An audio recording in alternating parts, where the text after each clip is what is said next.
নমস্কার বন্ধুরা, আপনারা সবাই দেখছেন সরকারি সংবাদ ইউটিউব চ্যানেল।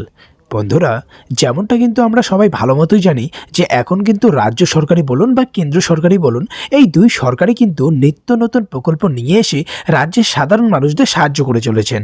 হ্যাঁ বন্ধুরা, ঠিক এইভাবে কিন্তু এবার কেন্দ্র সরকারের তরফ থেকেও এমনই একটা প্রকল্প শুরু করা হলো, যে প্রকল্পে আপনারা আবেদন করলে কিন্তু আগামীকাল থেকেই সরাসরি আপনাদের ব্যাংক অ্যাকাউন্টে ঢুকে যাবে এবার 10,000 টাকা সুবিধা।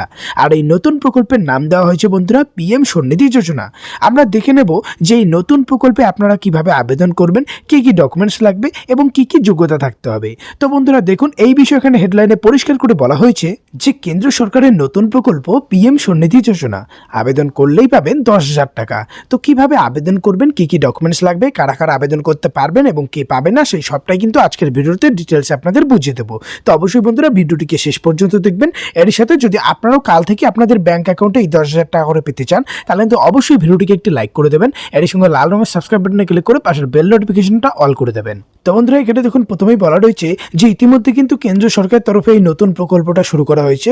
কেন্দ্র সরকারের এই নতুন প্রকল্পটার নাম দেওয়া হয়েছে পিএম স্বনিধি যোজনা, যার অধীনে সরকার গরিব ও খেটে খাওয়া মানুষদের 10,000 টাকা করে আর্থিক সাহায্য দিয়ে থাকে। আর যেটাই কিন্তু আপনি যদি দরিদ্র সীমার নিচে বসবাস করেন, তাহলে কিন্তু আপনি এই টাকাটা পেতে পারেন। বন্ধুরা এবারে এখানে বলা হয়েছে যে কারা কারা এই টাকাটা সুবিধা নিতে পারবে। দেখুন বলা রয়েছে নাপিত, মুচি, পানোয়ারি, ধোপা, সবজি বিক্রেতা, ফল বিক্রেতা, চা স্টল, কিওস্ক, ব্রেড পকোড়া বা ডিম বিক্রেতা, ফেরিওয়ালা, এক কথায় বলতে গেলে সমস্ত ধরনের গরিব মানুষরা কিন্তু এই টাকাটা নিতে পারবে। এবারে কথা হচ্ছে আবেদন করতে গেলে কি কি ডকুমেন্টস লাগবে। এটার জন্য আপনার আধার কার্ড, ভোটার কার্ড, বাসিন্দার প্রমাণপত্র, pan card, bank account, 2 copy colour passport সাইজের ছবি লাগবে। এবারে কথা হচ্ছে কিভাবে আবেদন করবেন। বন্ধুরা এটার জন্য কিন্তু আপনাকে অনলাইনে আবেদন করতে হবে। এই যে ওয়েবসাইটটা দেখতে পাচ্ছেন, এই ওয়েবসাইটে আসলে কিন্তু আপনি আবেদনের ফর্মটা পেয়ে যাবেন।